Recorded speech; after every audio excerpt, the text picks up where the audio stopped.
Hey folks, welcome to the 2021 Cocodona 250 runner briefing. We're sorry this couldn't be in person, but that's the way things go this year. So I'm going to start kind of high level about the race, and we're going to go through, from the top down in the nitty gritty details. Hopefully you are watching this in plenty of time before the race that you have enough time to get all your bags packed with all the required gear, and we are looking forward to seeing you at the start line. Aravaipa Running. We're based out of Phoenix. We put on over 30 events, all mainly in Arizona, but also Colorado and Utah. Cocodona 250 is the dream of Jamil Curry, and he's had the dream to put on a race in Central Arizona for quite a while. Really wanted to showcase not only the natural beauty of Central Arizona, going everywhere from the Sonoran Desert through a bunch of mountain ranges that are little too here explored, and taking a big lap around Sedona and then getting up on the Coconino Plateau in Flagstaff. So the natural beauty is amazing of what you guys are going to see, but also a journey through all of the small towns, communities, the mining and ranching history of Central Arizona. It's pretty spectacular what is put together with the route. So anyways, we're excited to introduce you to it. This is our first year. It's inaugural year for the race. We definitely have plans for this to grow and become a pinnacle event in North America. Right now, we're sitting at 255.8 miles. We have 178 runners signed up this year, 21 aid stations. We're really pleased that it's a pretty big chunk of great single track. So we've got 43% of the courses on single track, 49% is on double track, but a lot of that's just pretty remote forest roads.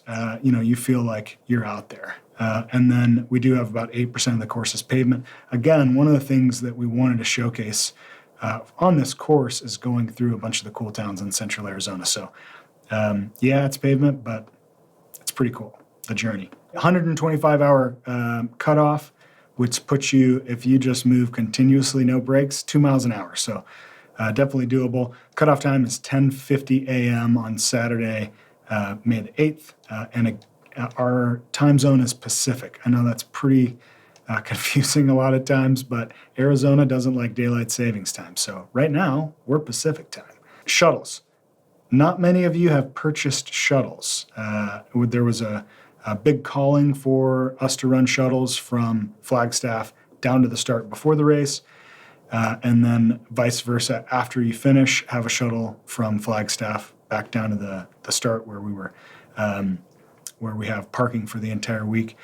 So we put that out there. We have a bunch of shuttle options available for you from Phoenix up to the start line before the race, from Flagstaff, the finish line, down to the start line before the race, and then also after the race, shuttles from Flagstaff, the finish line, back to the start and or back to Phoenix to the airport. So be sure to log on to our website. The link to the shuttle tickets is in the runner packet. Parking at the start line, you can park there all week. It's free charge. It's a big dirt lot. Feel free to just post a car up there for the entire week. We've got two options for check-in. One Saturday, May the 1st, here at the Aravaipa office in Phoenix, next to the airport. 10 a.m. to 5:30 p.m. on Saturday the 1st. No drop bags. I know that's one thing that you want to do in the check-in process, but you can easily do that right before the race. We'll have a big area laid out for drop bags. So that's one of your options, Saturday, May 1st. The other option is Sunday, May 2nd at the start line. Anytime between noon and 7 p.m., come go through the check-in process and drop off your drop bags there. Okay, the steps in the check-in process, first and foremost, is a wellness check for COVID. Going to do a temperature scan and then also do a questionnaire. We're going to make sure that you have the GPS file for the course downloaded on your phone. And like I said, there are a couple of super minor tweaks coming out on the course. That'll be finalized the week before the race. We'll send out an email with the final reminder that, hey, the course is finally final. So get that downloaded to your phone. Confirm that you have the race emergency contact phone number in your phone. So that's our race command number. It's a text-only phone number. Any issue that you or a pacer or crew member has during the race, they can text us and we can respond via text on that phone number. That phone number is 520-201-6118. It's also in the runner packet. It'll be on your bib. It's all over the place. Just make sure you have it programmed in your phone. Part of the check-in process, you'll also get your runner shirt, a sticker, Cocodona sticker, a backpack, a Cocodona specific backpack, and some other goodies. You also get 2 bibs. I know that's a little bit overkill, but one is a little bit heftier duty, heavier bib, and it'll be on a bib belt. That's really just Jamil wanted to give you guys super clean, easy way to put on and take off a bib in case you've got a bunch of layers going on during the race, changing, adding layers. And then if you want a regular bib that you can safety pin on you, that's fine too. Maybe you want to put it on your backpack. You don't have to have both bibs on you. We just ask that you have one bib visible at all times. Both those bibs will have a timing chip on it to record your start time, your actual chip start time, and as well the finish time. So have one of those bibs on you at all time. You don't have to have both of them. The next process that you'll go through is drop bag drop off. So that can either be done Sunday at the start line or Monday just before your start. We'll have a big area laid out with all the different aid station drop locations lit up because it'll still be dark when you're showing up to get started on Monday morning. We're asking you to limit the size of the drop bags to 60 liters. So that's about 2 feet by 1 foot by 1 foot, about the size of a small duffel bag. We highly recommend that you clearly label them with your bib number, name, and the aid station they're going to. We'll have big cardboard boxes for you to put them in for each aid station, but still, it's always good to have a label on there for you to pick them out quickly and for us to be able to pull them out. In case you did DNF, we'll try to get that drop bag out to you along the course. In terms of drop bags along the course, I'm going to talk about that now. So we've got 9 aid stations that will have drop bags. There is one aid station one drop bag that will be at 2 locations. So aid station 3, Crown King, and aid station 19, Fort Tuthill. That's just one drop bag. We'll go to both of those locations. All the other locations are just one drop bag. You give us one drop bag, it'll be at that aid station.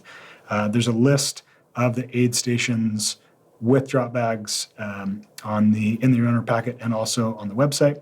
Feel free to check it out there.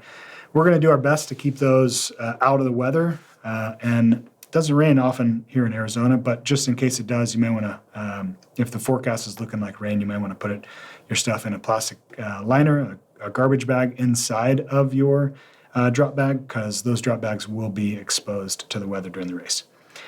When you do go through an aid station, we want you, even if you don't use the supplies in your drop bags, we want you to move them to the used spot that we'll have set aside at that aid station for used drop bags. That way we can get your drop bags down the course to the finish line before you arrive at the finish line. Our goal is to get all the drop bags to the finish line before you get there.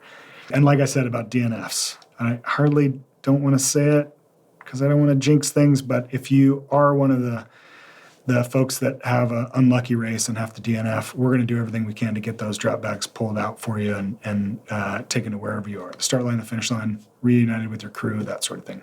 Start times. We have a start time assignment via Wave in the runner guide, and it's also on the website. So click on that link and it'll take you. You can click on either name, bib number, or start Wave and see which wave you're assigned to and what your bib number is. So we want you to show up 45 minutes before your assigned start time. Please don't show up before that. We're trying to meet our permit requirements of having no more than 50 people congregating at any one point on the course at any one time. So please help us out by not showing up to the start line until 45 minutes before your assigned start.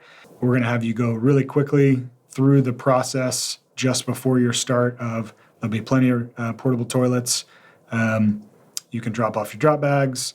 You're going to get your spot tracker. So that's a GPS tracking device that your friends, family, crew, pacers can see your status along the course, see how you're progressing along the course.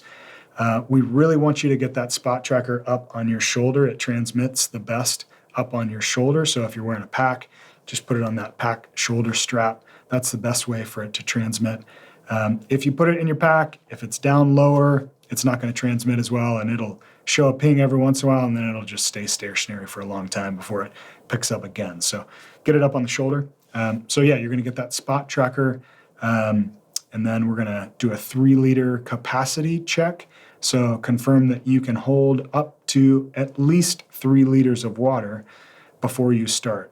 You don't have to have 3 liters of water filled at the start. You just have to have the ability to carry 3 liters of water. Aid station number 1, 11 miles into the course, Cottonwood Creek Aid Station. You can fill up water there because the next stretch, 20.5 miles with super rugged, super hot, no shade. That's what you need that 3 liters of capacity for. Another item to note on that section, there are 2 water sources, and we're going to check them out the week right before the race. If in that stretch there is water, we're going to let you know so you can carry a filter if you want.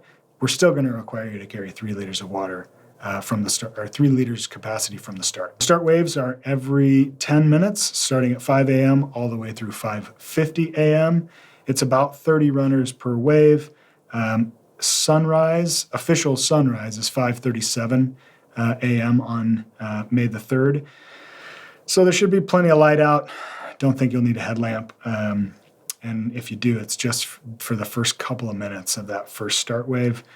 I'm going to talk about the progression along the course and the major highlights you will see as you progress along the course. So day 1, 2 big highlights. I've already gone over one of them, which is that 20.5 mile stretch from aid station 1 to aid station 2 with no other aid stations, no water, no cell phone reception, average daytime temperature at the height of the day of 85 degrees Fahrenheit. So that's a big, hard, hairy stretch for you guys. Definitely want you to carry lots of water. And like I said, we'll let you know about the status of the water at that one creek as soon as we get closer to race date. Then the second thing you're going to go through, the first half of the runners are going to get through it during the day, the Bradshaw Mountains, but the second half of the runners are going to be in the Bradshaw Mountains at night. So the Bradshaws are pretty high mountains. They're definitely pretty rugged. Don't get a whole lot of visitors there. So we feel really lucky to be able to traverse that range in this race and highlight some of the beautiful parts of the course. There through the Bradshaws. The average nighttime temperatures at the coldest part of the night are 40 degrees. So 40 degrees isn't that cold for running, but you may be walking at that point already. And after a big hot day in the Sonoran Desert, that 40 degrees is going to feel quite chilly. So that's an item to note. And then as that first night sets in, runners are going to be going through the city of Prescott and the city of Prescott Valley. So Whiskey Row is on the main square in Prescott. Really cool downtown square in Prescott, and Whiskey Row is famous. Stop in and get a beer and a whiskey shot if you are so inclined. But going through Prescott and Prescott Valley is definitely an urban center. That's where the majority of the pavement of the race comes in. So going through there at night, it's hard to see course markings because there's just so much going on. There's cars, there's street signs, there's houses. When you're on a single track, reflective ribbon stands out really well. When you're going through an urban, it's a lot easier to get off track. So have your phones handy and be checking out the course as you're going through there. I'm going to go through course marking a little bit later. Day 2, the spread of the course is basically going to be just before or all the way to Sedona to Prescott. So you're basically spread across the Prescott Valley and then up and over into the Verde Valley. That stretch is the second big hot stretch. So that day 2, as you drop down from Jerome into the Verde Valley, is going to be or can be quite hot. So 85 degree temps down there at the bottom through Cottonwood and Clarkdale. Good thing is, right after the halfway point of the course, you cross the Verde River. And that's, about just under knee deep. We're actually sending you right across the river. So you'll just fall back and soak up that cold water will be nice in the hot. So 2 other things that you'll go up and over on day 2 is Mingus Mountain, which is a pretty big climb up, and then just as big of a descent down the backside. Pretty steep up, pretty steep down, and that's going to spit you out into the town of Jerome. I'm going to go over Jerome again, but Jerome is a big red hot spot for us in terms of permit, and you guys please helping us out through Jerome.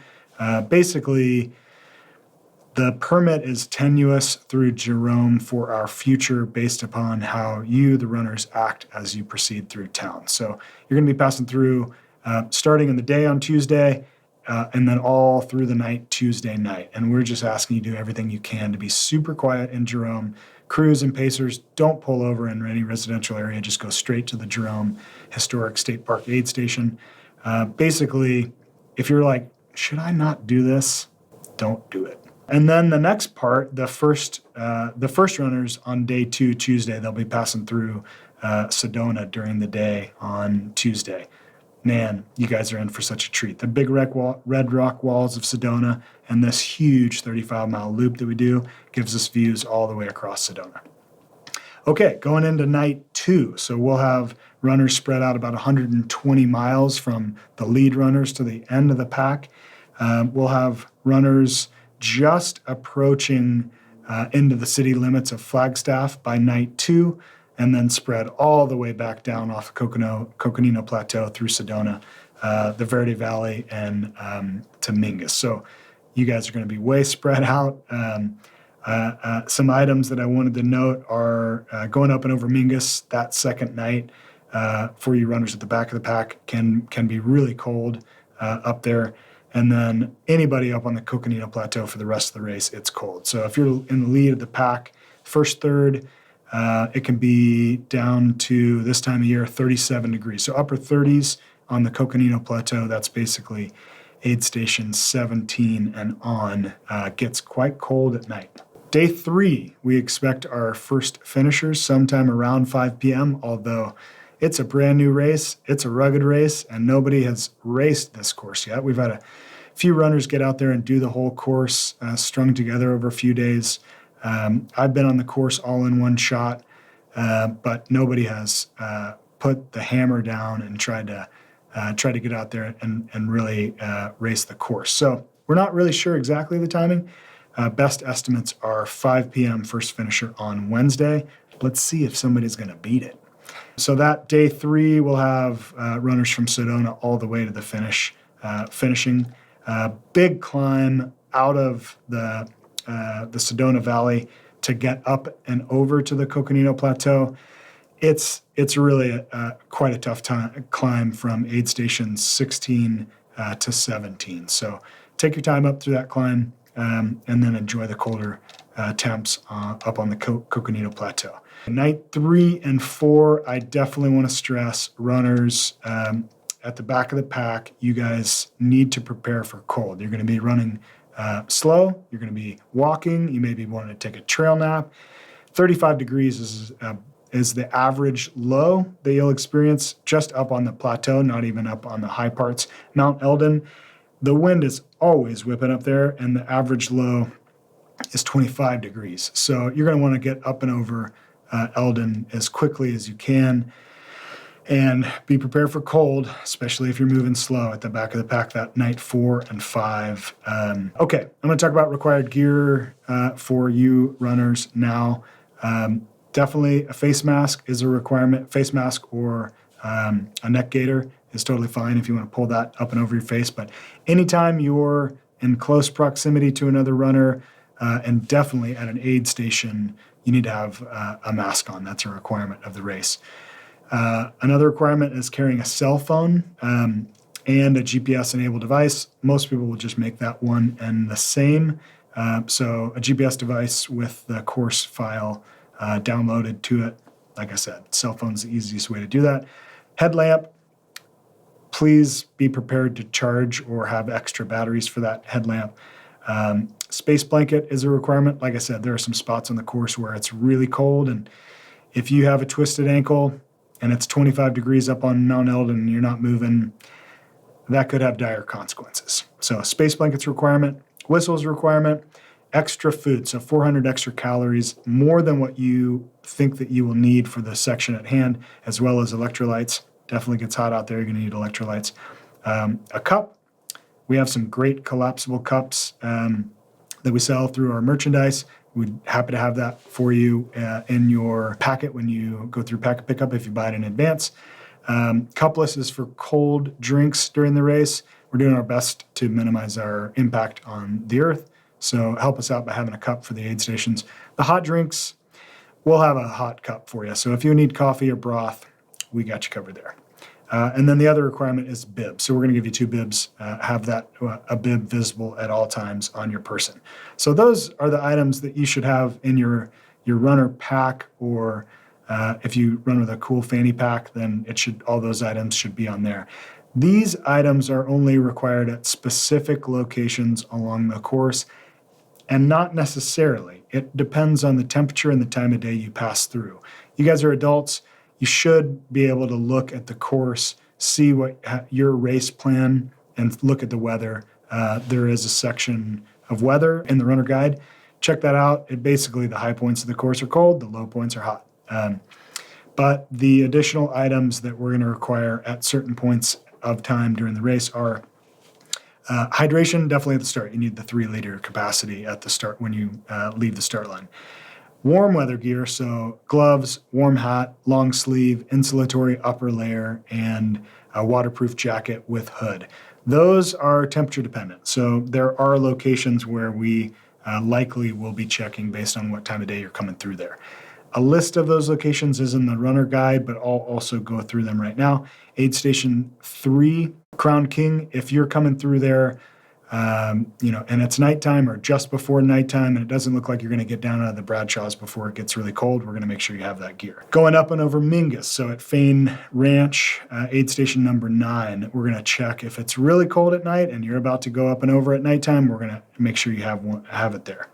Leaving Sedona, aid station 14, because of that big climb up and over the Coconino Plateau after aid station 16, you might need that gear depending on the time of weather there. And then also 18, 19, and Walnut Canyon 20. Again, those are just based on time of day and the weather forecast, so look at the runner guide to anticipate when you might need those items.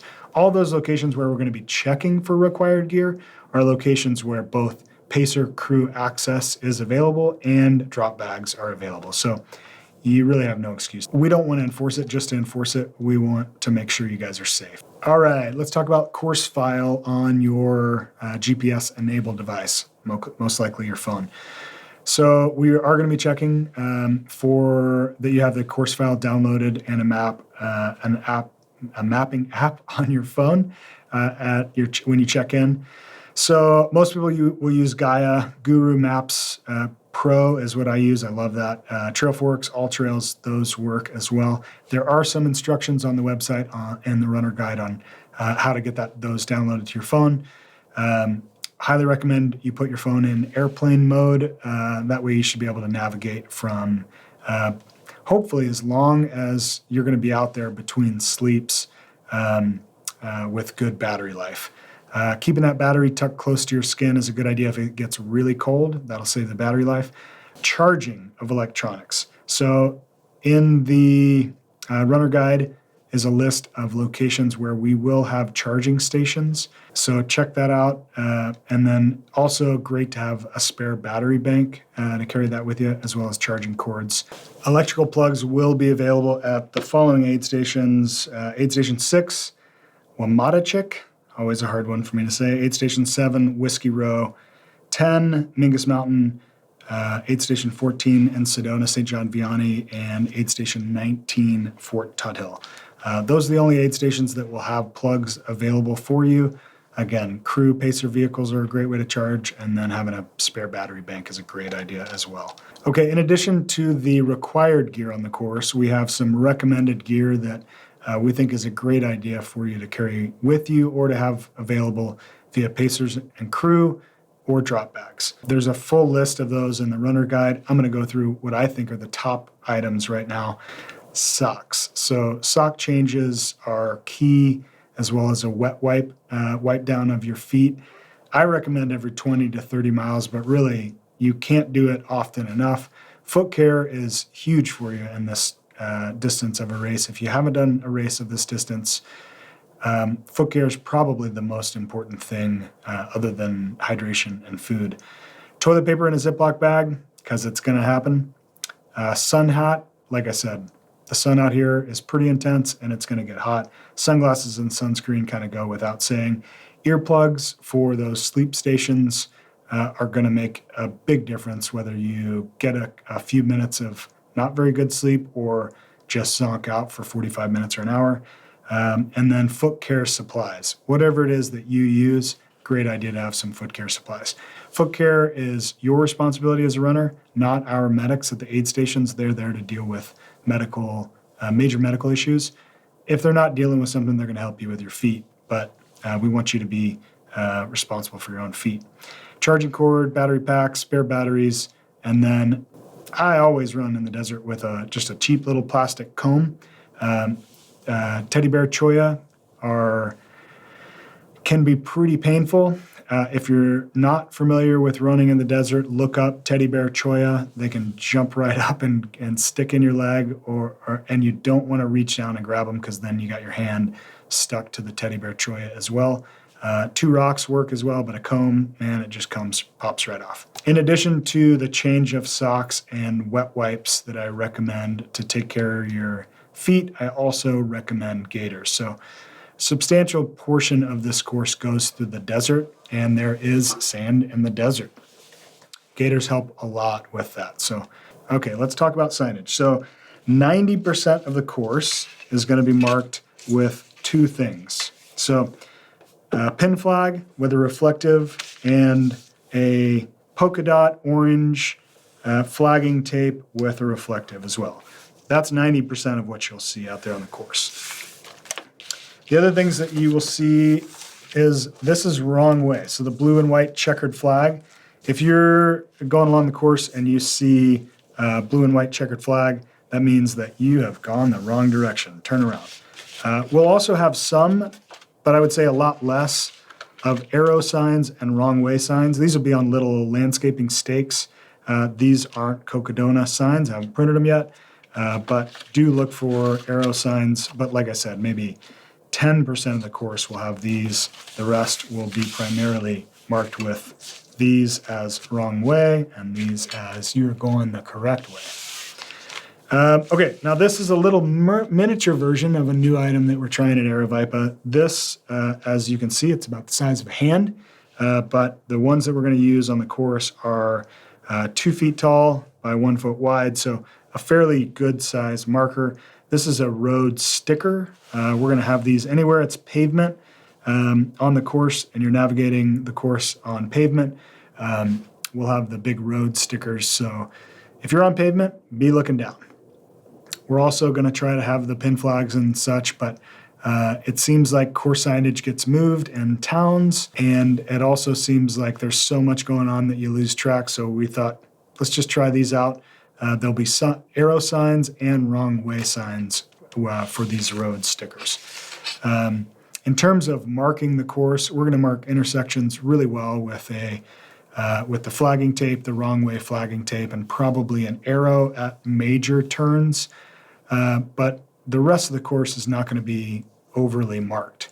If we're on a long straightaway of road or single track with no turns, probably not going to put a marker, but every half a mile or so. This is a graduate level race. You guys have the course file on your phone or GPS device. You need to be responsible for checking that out. If you've been going a while and you haven't seen a course marker, check your phone. And if you're going through a town, keep that phone handy. I will also say, going through the last 4 or 5 miles of the course after you drop down from Eldon, man, Flagstaff is just a network of trails in all direction. And man, we're just basically dropping down to downtown, but there are quite a few little turns and a ton of spur offs. So keep your wits about you after you've been running for 5 days and have your phone handy with that course file there as well.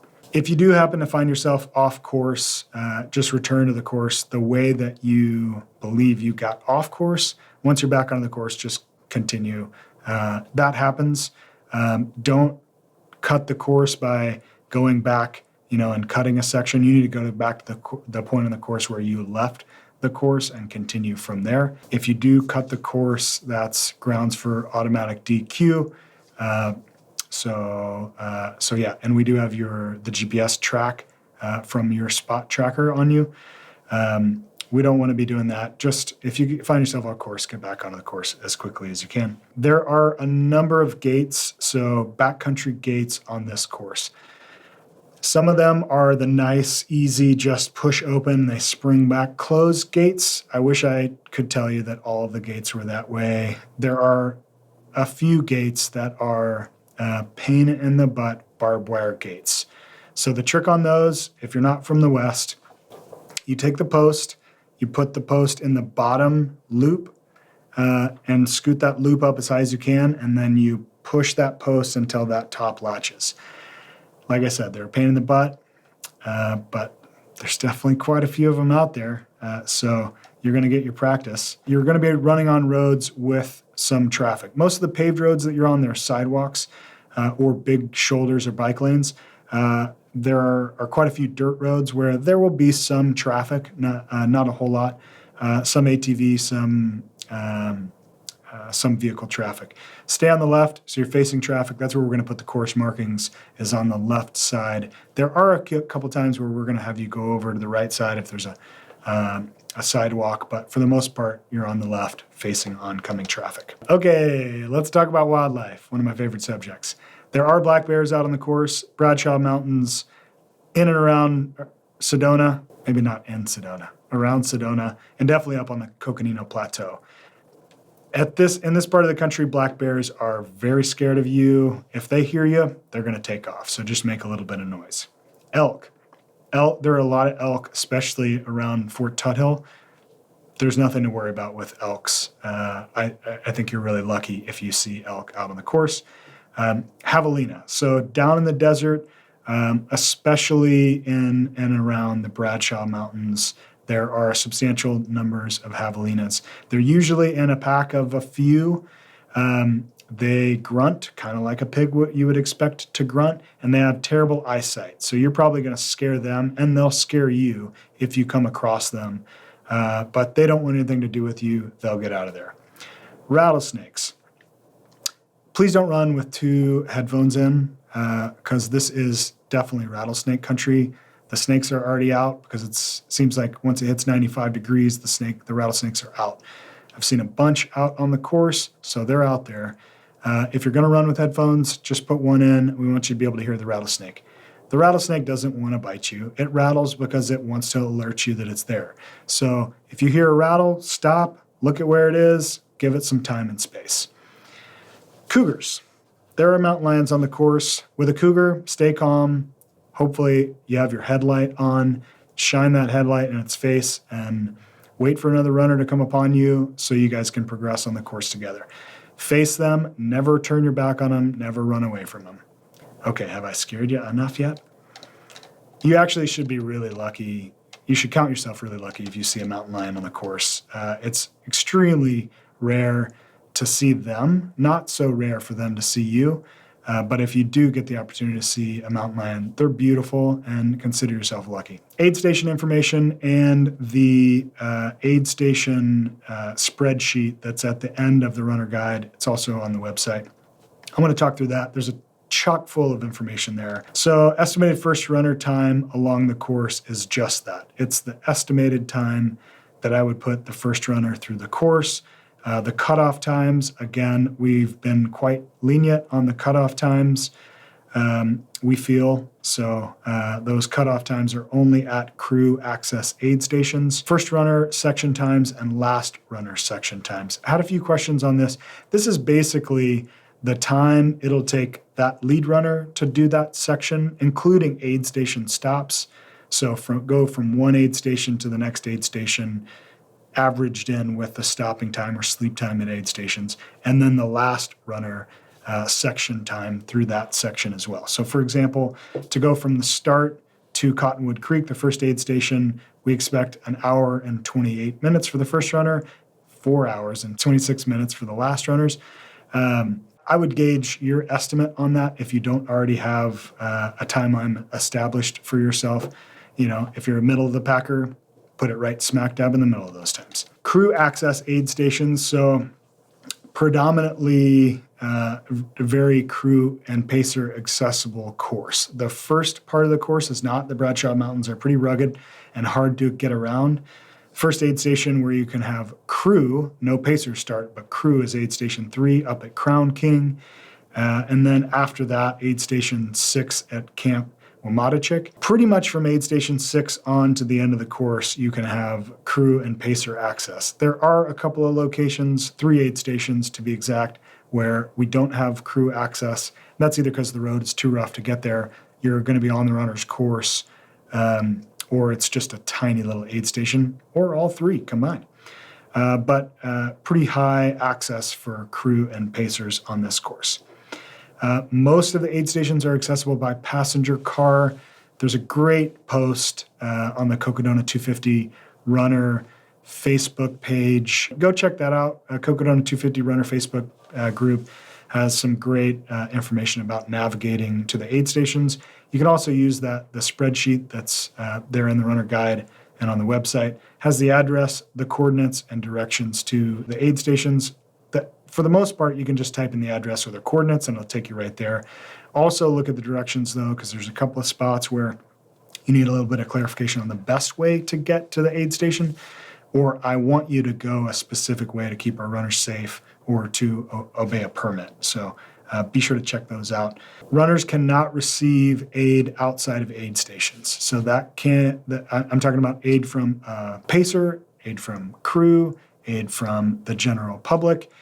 As part of the race, you can accept food, water, any carrying of supplies for you by pacer's crew or, the general public. You can't meet your crew anywhere but at aid stations that are crew designated. So please follow those rules. Do the best you can to limit the crew coming with you to the start line, the finish line, and we ask that only one person accompany a runner to the aid station. By that, we mean the actual aid station, the general vicinity right around the tent. If you've got a big group of your crew and pacers at your crew vehicle, that's great. They can all hang out over there. They actually don't even need to have a mask if it's just all in one group. We're considering that a family group. But if you're near the aid station, it's just the runner and one other person at the aid station, and they need to have on a mask. Okay, pacer access pretty much mirrors the crew access except for at aid station 3. Pacer accompaniment starts at aid station 6, Camp Wamatachik. From that point on, aid station 6 to the finish line, you could have a pacer.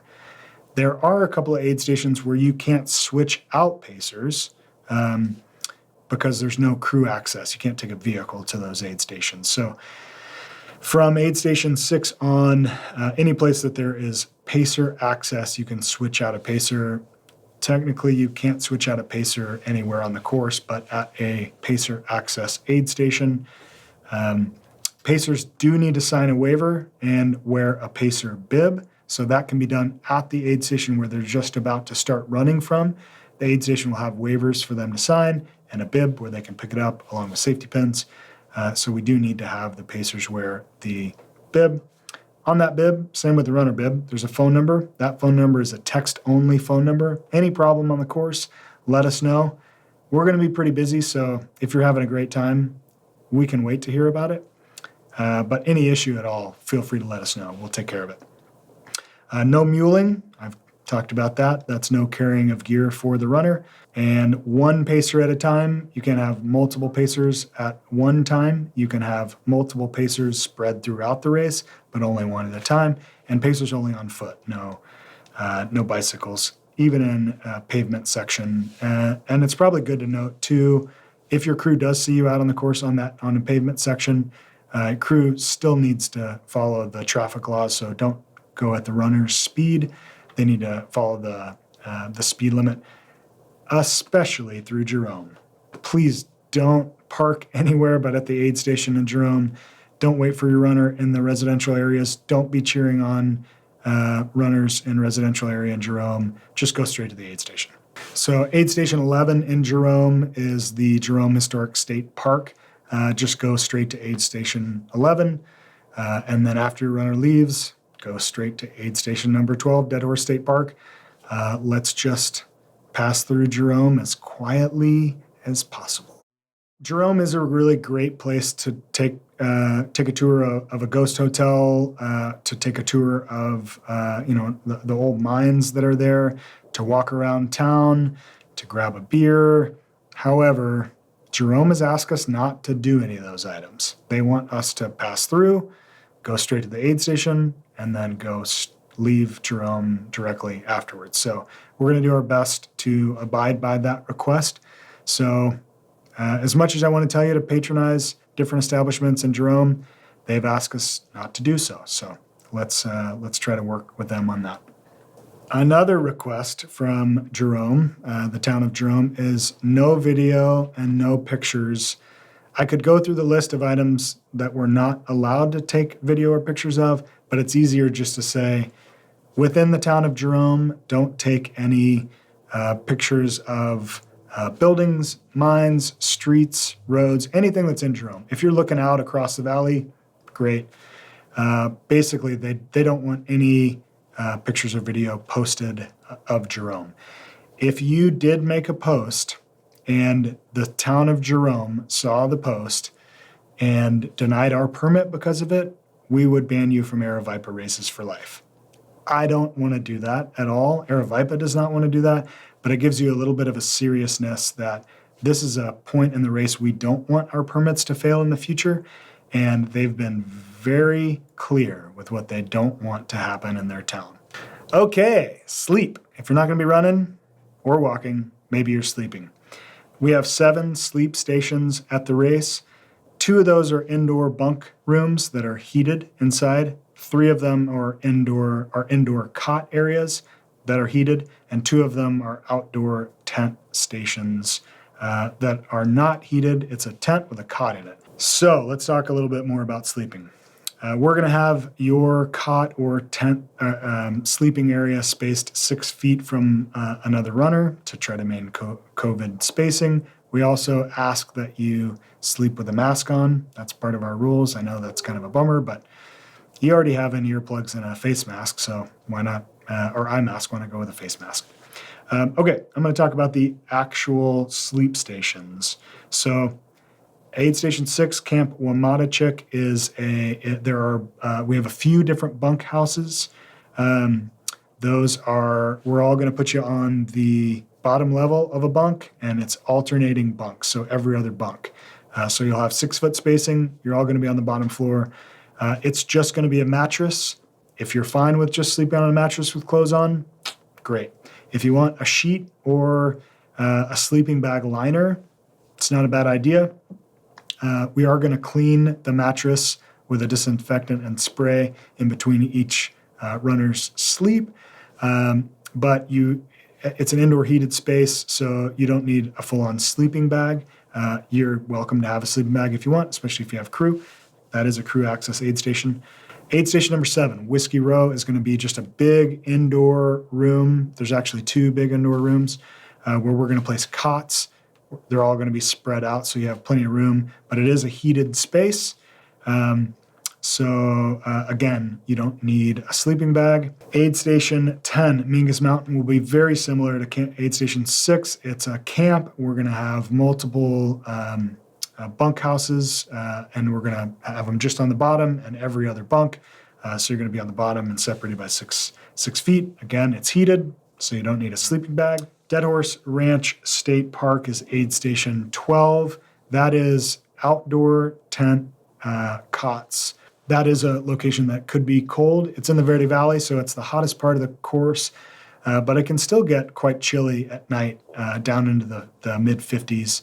I would suggest having a sleeping bag at that location. It's also a crew access aid station. The next is aid station 14, Sedona. So that is another indoor big room with lots of cots spread throughout. It's an indoor space though, so it's heated, so you don't really need a sleeping bag. The next place is Cinder Pit. That's aid station 18. That's up on the Cocodona Plateau. Super cold location. It is a crew access aid station, but it's hard to get to. It's a long washboard dirt road to get there.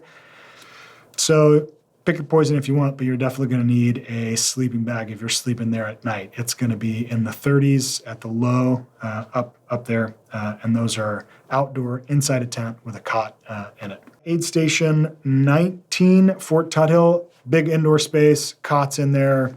It's a heated space. You don't need a sleeping bag, and that's your last one for the course. So plan your sleep schedule accordingly. Talking about sleep, you can also sleep at any time in crew vehicles, RVs, vans. If you're just walking into the parking lot of the aid station, you can keep your GPS runner tracker on you. Just please make sure you don't leave that tracker in the vehicle when you take off to continue along the course. You can always drop it off at the aid station. But then, again, remember to pick it up because it's a pain in the butt to get it back to you. If you are going to leave the course for a hotel, I know, pretty plush, right? There are hotels along the course that you can access for sleep. Quite a few, actually, and some that are, one of our aid stations is at a hotel. So you just walk right upstairs if you want a hotel room. And if you do that, aid station 7, Whiskey Row, the Grand Highland Hotel. We do have a room block there, so you get a little bit of a discount. And then in Sedona, we're across the parking lot from another hotel, so quite a few options. All your hotel options are in the runner guide. If you do leave the course to go to a hotel, if you're going to walk there on your own volition, great. You don't have to check out your GPS spot tracker. I think it's always a good idea because if we see a GPS device off course, we're going to try to contact you, come find you, you're off course, you're missing. Aid station captain is the person to ask for. So if you're checking out of an aid station to go sleep, ask for the aid station captain, and any of the volunteers can point you to who that is. So always a good idea to check in with the aid station captain and maybe drop off your GPS device and your bib at that aid station with the captain. You can get in a car and leave the course from an aid station. There are specific rules about this. And in that case, you definitely have to check in your GPS device and your bib. I don't know how many of you will take advantage of that, but you do have that possibility. Toilets, always the favorite subject. If you're going to go number 2, we've got a plan for you. Every aid station has a toilet, so that's either a portable toilet or a bucket-style toilet. If you're out on the course and you really got to go number 2, we get it. It happens. Try to get off the trail quite a ways, maybe we've said 30 feet off the trail, and dig a hole. So 6-inch hole minimum. If you're near a river or a water source, we ask you to get well away from the water source. 200 feet minimum, but we'd say just don't go anywhere near a river. If you're using wet wipes, which actually I think is a great idea to keep yourself out of the chafing hall of shame, we want you to pack those wet wipes out with you, so carry a Ziploc for those. Okay, aid station food. There's a whole section in the runner guide devoted to aid station food. I'm not going to go into specifics here other than say traditional offerings will be at every aid station. So that's everything from potato chips to trail mix to gummy bears, Oreos, potatoes, bananas, all the ginger ale, cookies, Coke, all that stuff is at every aid station. We're going to try to have a meal that rotates through breakfast, lunch, and dinner at most aid stations. Gluten-free is available at aid stations upon request. Most meals at aid stations are vegan, or we definitely should have a vegan option. If you have food allergies or nutrition requirements that are beyond that scope, please send an email to us. The email can go to Patty or myself. Patty's email is in the aid station section in the runner guide. So super happy with what we have for you food-wise along the course. We think we've gone above and beyond. But you can wait and see what we've got in store for you. All right, let's talk about runner spot tracking. So I'm trying to use the word spot every time I refer to GPS tracking of runners, spot tracking. So that is a system through track leaders that allows the general public to see your bib number along the course at any time. So we'll also, as staff, be able to see you along the course. It works without cell phone service. It's a satellite-based system. We're going to issue you that at the start line just before you start the race. I've said it before, but we want it high up on your shoulder strap. We're going to place that on you, and we're going to check at every aid station to make sure that that's high and visible. We're going to collect that from you at about the halfway point in the course, aid station 12. Aid station 12 is Dead Horse State Park. We're going to collect those from you, reset the batteries, and give them back to you.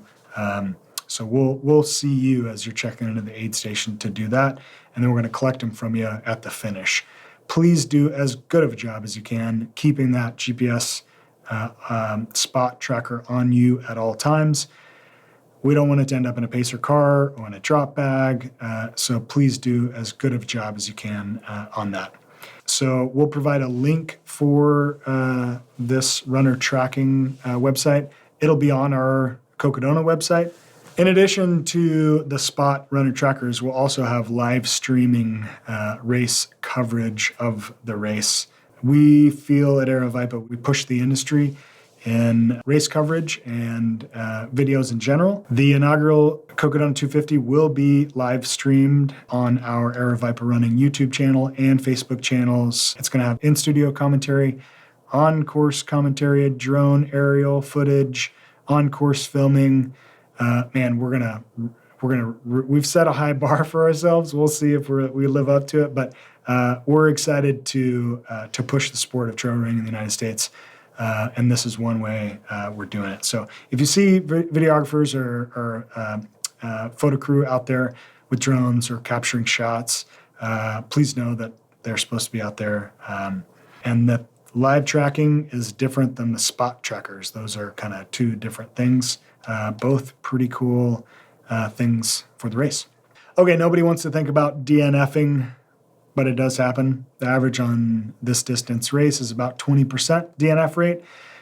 If you do need to drop from the course, we ask that you don't do it anywhere but at an aid station, preferably an aid station with crew or pacer access, meaning we can easily get a vehicle in. If you have a crew or pacers that can help you and take you from there, great. If not, we'll do our best to get you where you need to go. Hopefully a DNF is not in your future, but if you do, you got to do it from an aid station, and we're going to also have you text race command to let them know, hey, I'm dropping from the race. The cutoff times, if you do get cut from the course, are also only at crew access aid stations, so you won't get cut because of time at an aid station out in the middle of nowhere. Hopefully that's the last time we have to talk about DNFs. Race command. So that's, I've talked about it before, but it's a phone number that you can text any issue during the race and we'll get out there. It's also how our staff is communicating between the medical crews and all of our staff. There's pretty good cell phone coverage across the entire course, definitely pockets up in the mountains where there's no cell phone service. We recommend that you keep your phone in airplane mode, but if you see something out there, if there's a runner that's down, if there's a section that really needs some extra course marking, turn your phone off of airplane mode and text 520-201-6118. Again, that's on your bib. It's going to be in numerous other places. But send a text. Don't do a phone call. Send a text. And then, if we need to go back and forth for some clarification, we'll do that with you via text. And then when it's done, you can turn it back into airplane mode. So race command. I know you love your dog, but you can't have it at the race. There are a number of aid stations that specifically have asked us not to have pets at those aid stations. And you can't have a pet as a pacer and not at any aid station at any time. Certified service animals are allowed, but they must be clearly identified. And then crews can have animals in the vehicle, but they've got to stay in the vehicle. They can't come out to the aid station. Okay, we live in the time of COVID. Back when it all started last year, we were hoping that now it would be a thing of the past, but it's not. So still doing COVID protocols for this race. If you develop COVID symptoms or you are sick with COVID, please don't come to the race. We will work with you if you get COVID. Please don't show up if you have symptoms of being sick. We're requesting that you have a COVID test or vaccine before you travel for the race. Not requiring it. Don't send me an email with documentation. Don't need it. You're an adult. We're asking that you do it. Wellness check. We're going to take your temperature and walk through some questions for you at the start line or here at the office when you check in for the race. Face masks are required at all congregation points, so the race start, aid stations, and the finish line. If you're socially distanced out on the trails, don't need to have on a face mask. We're going to have hand sanitizer all over the place for you. Please ask you to socially distance. Reduce touch points. So this is the big change at aid stations. Basically, to make it simple, you can basically walk into an aid station, sit down, and the volunteers will bring you whatever it is that you require. The volunteer will either hand it to you on a plate or in a bag or in a Ziploc. Everything's basically repackaged, even if it's a quesadilla that's made there to order. All the volunteers are going to be gloved and masked. And like I said, you as a runner and pacer and crew also need to be masked. We're going to have wave starts, so about 30 runners per wave every 10 minutes to get you guys out and socially distanced. We've done the waved starts in order of your pace along the course, so the faster runners first, the slower runners last. We're not going to, at this point, change any of the waves, so please don't email me to ask. Sorry. They're 50 minutes difference, so on a race of this distance, doesn't make that big of a difference. Crew and pacer restrictions, just please limit the number of pacers and crews that you have. Only one at an aid station at any one time. I feel like I've hit that pretty well. Sustainability. As trail runners, we are super lucky to get out in the backcountry and see the beauty that's all around us. We want to do the best job we can to be stewards, so we're doing our part to minimize our impact from the race. So we're recycling, we're doing TerraCycling, collection of goop packets, and any other nutrition product that you have. We're going to purchase carbon offsets for all of the staff carbon from operations of the race. So we ask that you try to do everything you can to minimize your impact as well by reducing waste, and also check out TerraPass for carbon offsets from your travel of runner, pacer, and crew. Desert soil. So the desert is a pretty fragile ecosystem. Their grass takes a long time to take root and is really easily disrupted. Cryptobiotic soil is not only fun to say, but it helps hold the soil in place. It's basically the black, knobby looking stuff that's on the soil in the desert. It takes hundreds of years to grow back. And, if you've been going out into the desert for years, you've seen all of those camp spots and pull-offs just get bigger and bigger all over the years. We don't want that to happen with the race. So please don't drive, walk, park, camp on vegetation in the desert or cryptobiotic soil. Okay, one more pass at the town of Jerome. So runners coming through Jerome, please, I'm going to ask that you pick your poles up. No clicking of the poles on the ground. We're going through some residential areas in Jerome, and I don't want the dogs to be barking all night long.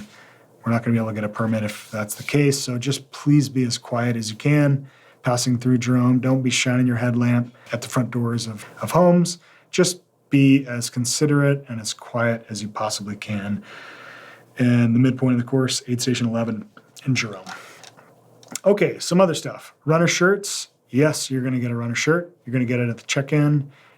Race photos. Yes, our good friends Scott and Howie are going to be out there taking photos along the course. They do a great job of taking amazing photos. They're going to try to get good shots of all of the runners along the course.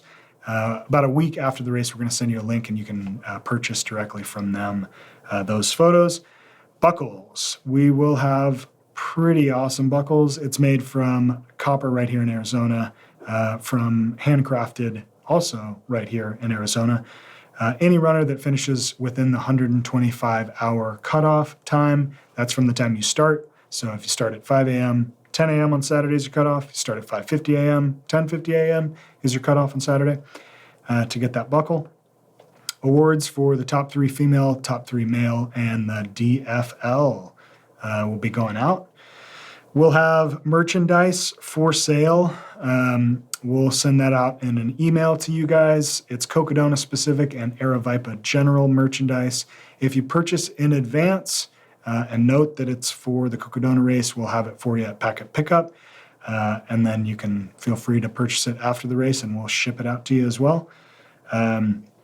The runner tracking, that spot link that I talked about earlier, that'll be available the week of the race. I'll send that out. Some other stuff, volunteers. We still need volunteers for the course, mainly nighttime volunteers. So if you know somebody in Arizona or that wants to travel to Arizona for the race to help support you in this endeavor, please have them go to our website and volunteer for a shift. A lot of the shifts at this point are nighttime volunteer shifts.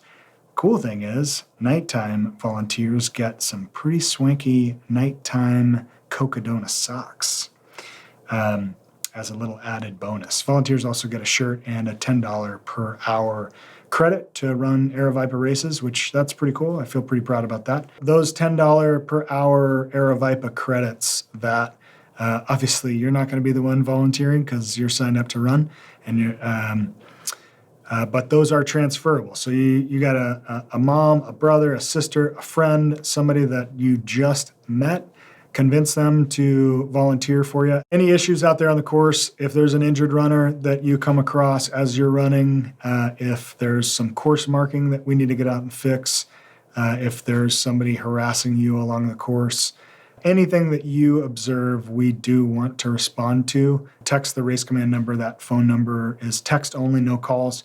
That's on your bib and your pacer's bibs. You can go ahead and program it in as Cocodona race command right now in your phone. And you do need self-service to send a text, just as a reminder. I know that may seem obvious now, but 4 days in, you may not remember that. I apologize now. Parking is hard in downtown Flagstaff. Heritage Square is an awesome place to finish, right downtown Flagstaff. Restaurants, bars, open all over the place. It's really cool to be finishing in downtown Flagstaff. It comes with hard to find parking spaces. So I have a link that we'll share that shows all the public parking in Flagstaff. Still getting the town to try to give us a designated parking lot. I'll get that info out as soon as I can. There is a parking section in the runner guide. It has that link for finish line parking. And finally, I want to thank our sponsors for the inaugural Cocodona 250. Anytime you have a new race, your first partners to sign on believe in you from the very beginning. We believe this race is going to grow and become a pinnacle event in the United States and the world. But these folks were with us from the beginning. Kogala. So Kogala will help you with your running lights. If you haven't purchased them, man, makes such a huge difference to be able to have blast lots of lumens when you're running. Coco 15, so C-O-C-O, all caps 15. Enter that at checkout for a 15% discount. And then in the sponsor section of the runner guide, it also has a pace light chart that Ben Light put together from Kogala. Goo Energy, so Goo is, and it just arrived today, a huge palette of Goo products for us to staff the aid stations with. All kinds of stuff from Goo. Thank you, the folks over there at Goo and Celia specifically. Great company, great products. Thanks, Goo. Gooder is another sponsor of the race, and they have made an offer. If you're in the market to buy some sunglasses, buy two, get the third pair for 50% off. Use Coco Loco, all caps. Gnarly Nutrition will also have hydration and electrolyte replacement for you in their products at our aid station. Super happy. Those guys are partners with the race. And Squirrel's Nut Butter, based out of Flagstaff. We love those guys. Help you with all of avoiding all the chafing that you're going to get along the course. Squirrel's Nut Butter, awesome product. Also, big thanks to Solomon for jumping on board. Solomon's a leader in the trail running sport, and we are extremely happy to have them as partners with the Cocodona race. Thanks, Solomon. Thanks again to our inaugural year sponsors. We're super appreciative. Thank you very much for running with us this year on May 3rd through the 8th. Can't wait to see you on the course, and good luck.